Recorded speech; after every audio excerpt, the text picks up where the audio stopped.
Hello दोस्तों, जैसा कि हमने पिछली वीडियोस में देखा था कि बैंक रिकॉन्सिलेशन स्टेटमेंट क्या होती है, वो कौन से रीजंस होते हैं जिनकी वजह से हमें बीआरएस बनानी पड़ती है। तो आज की हम वीडियो में हम एक प्रैक्टिकल क्वेश्चन की बीआरएस बनाना सीखेंगे। तो देखिए, हमारे पास एक क्वेश्चन है। Bank column of the cash book showed a debit balance of rupees 49,000 on 30th June 2014। तो जैसे कि हमने देखा था कि बीआरएस बनाने से पहले सबसे पहले आपको दो तीन चीज़ें ध्यान में रखनी पड़ती है। सबसे पहली बात, हमें बैलेंस किस चीज़ का दिया होता है। मतलब जो भी हमें बैलेंस दिया गया होता है, जैसे इस क्वेश्चन में हमें कैश बुक गिवन है, तो जो भी चेंजेस होंगे वो सारे के सारे किस में होंगे, कैश बुक में। हम पासबुक वालों को सही मानेंगे और उनके अकॉर्डिंग अपने आप को चेंज करेंगे। दूसरी बात आपको ये ध्यान देनी है कि बैलेंस क्या है, फेवरेबल बैलेंस है या अनफेवरेबल बैलेंस है। ये मेन हम ओपनिंग बैलेंस में इसका क्या करेंगे वो अभी हम थोड़ी देर में डिस्कस करते हैं। अगर डेबिट बैलेंस है तो पॉजिटिव शो करेंगे, और अगर क्रेडिट बैलेंस होता है यहाँ पे कैश बुक का तो हम शो करते हैं नेगेटिव। तो बस इतना ही इसका काम होता है। तीसरी बात जो हमें देखनी थी वो हमें देखनी होती है कि बीआरएस हम बना किस डेट पे रहे हैं। हमें सिर्फ 30 जून तक की ट्रांजेक्शन ही कंसीडर करनी है, उसके बाद की जो भी ट्रांजेक्शन बताई गई होगी वो हमें सारी इग्नोर करनी है। उसके बाद इसने कहा, अच्छा ये वाली चीज़ हम थोड़ी देर के लिए इग्नोर करते हैं क्योंकि यहाँ पे इसने पासबुक का भी बैलेंस शो कर दिया है। ठीक है, ये थोड़ी देर में मैं आपको समझाता हूँ। क्वेश्चन में दोनों बैलेंसेस कभी भी गिवन नहीं होंगे। Entries in the cash book and passbook were compared and following differences were noticed. देखो, जैसा मैंने आपको बताया था कि जो भी डिफरेंसेस हैं कैश बुक और पासबुक में जो आ रहे हैं वो पहले से बता देगा कि इन रीजंस की वजह से कैश बुक और पासबुक का बैलेंस मैच नहीं हो रहा। लेकिन रियल लाइफ में आपको ये बैलेंसेस भी खुद से ही ढूंढने पड़ेंगे, जिसके लिए मैं अलग से एक वीडियो बनाऊंगा कि कैसे कंपेयर करके डिफरेंसेस ढूंढे जाते हैं। तो देखिए, तो इस क्वेश्चन में सबसे पहली बात, हमें कौन सी बुक गिवन है, कैश बुक गिवन है और उसका बैलेंस क्या है, पॉजिटिव बैलेंस है। तो जो भी हम बैंक रिकॉन्सिलेशन स्टेटमेंट बनाएंगे सबसे पहले तो उस पर लिखेंगे डेट, कि किस डेट के लिए बीआरएस बनाई जा रही है या किस डेट पे बीआरएस बनाई जा रही है। और ये जो आपको फॉर्मेट दिख रहा है इसे बोलते हैं डिटेल अमाउंट वाला फॉर्मेट। ठीक है, एक और फॉर्मेट होता है जिसको प्लस माइनस वाला भी बोल सकते हैं, एक या डेबिट क्रेडिट वाला फॉर्मेट भी कह सकते हैं।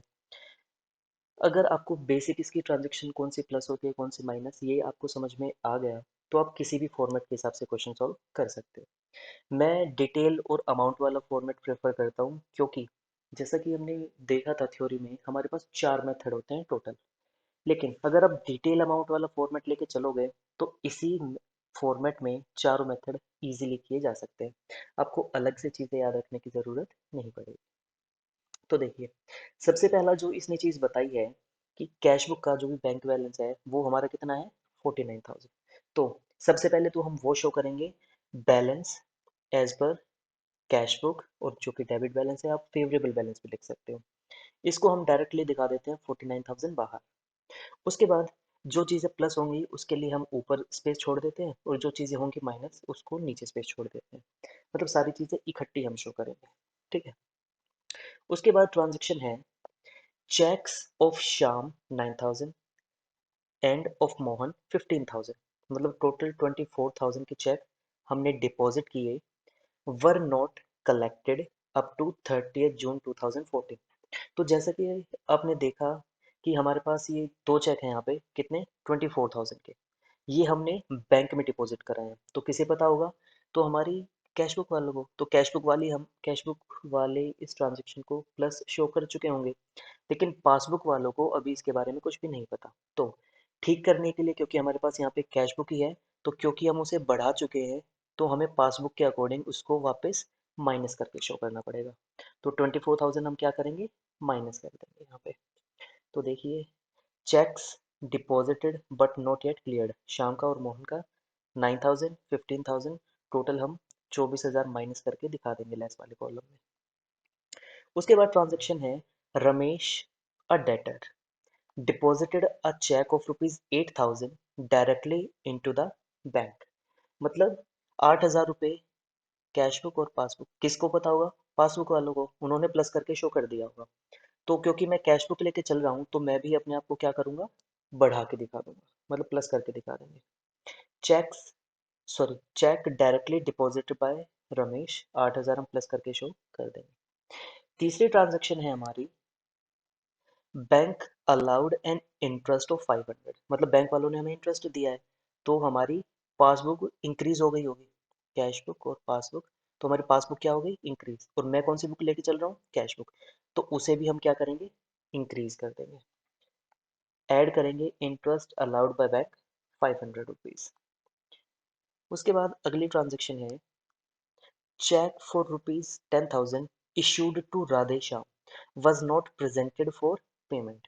मतलब मैंने राधे श्याम को एक चेक इशू किया है, मतलब मैं कैश बुक अपनी माइनस कर चुका हूँ, लेकिन अभी तक पासबुक में से वो माइनस हुआ नहीं है, तो मुझे वापस ऐड करनी पड़ेगी ठीक करने के लिए।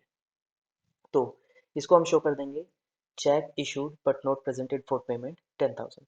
तो ये चीज़ें थोड़ी डिटेल में मैंने पिछली वीडियो में समझाई थी, अगर आपको थोड़ा क्लियर ना हो तो आप दोबारा से वो वीडियो एक बार देख सकते हो। नेक्स्ट हमारी ट्रांजेक्शन है, bank debited the account by 6,000। अच्छा, क्यों किया है, being insurance premium paid as per standing instruction, मतलब हमने बैंक वालों को इंस्ट्रक्शन दे रखी थी कि इंश्योरेंस प्रीमियम हमारा पे कर देना।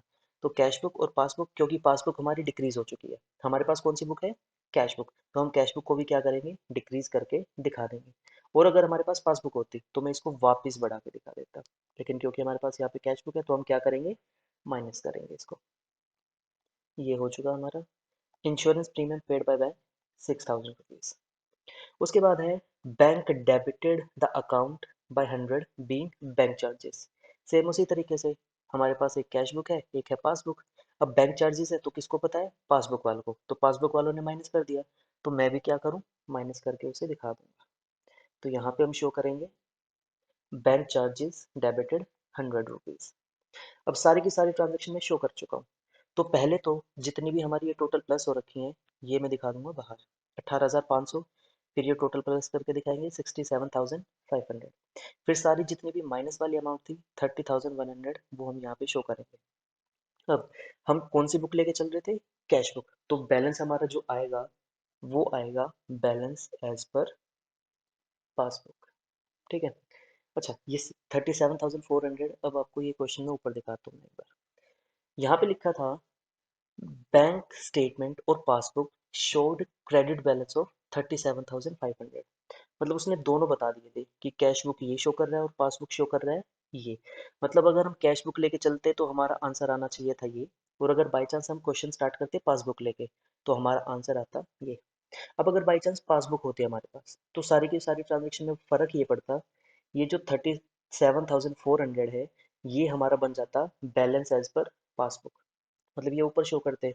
और जो भी ट्रांजेक्शन हमने कर रखी है अब प्लस, फिर वो पासबुक के हिसाब से क्या हो रही होती, माइनस हो रही होती, और जो हमने यहाँ पे माइनस कर रखा है उनको क्या करते हैं हम, प्लस। तो रिवर्स में हमारा अकाउंट बन जाता। तो मतलब दोनों तरीके से क्वेश्चन सोल्व करके दिखाया जा सकता है, कैश बुक के पॉइंट ऑफ व्यू से भी और पासबुक के पॉइंट ऑफ व्यू से। तो मेरे हिसाब से आपको समझ में आ गया होगा कि बीआरएस नॉर्मली बनाते किस तरीके से। तो बाकी आप क्वेश्चन ट्राई कीजिए, कोई डाउट हो तो आप मुझे कमेंट करके बता सकते हो, मैं स्पेसिफिक उस क्वेश्चन को लेके एक वीडियो बना दूंगा।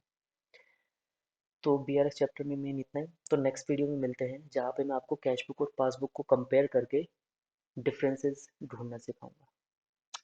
तो मिलते हैं नेक्स्ट वीडियो में।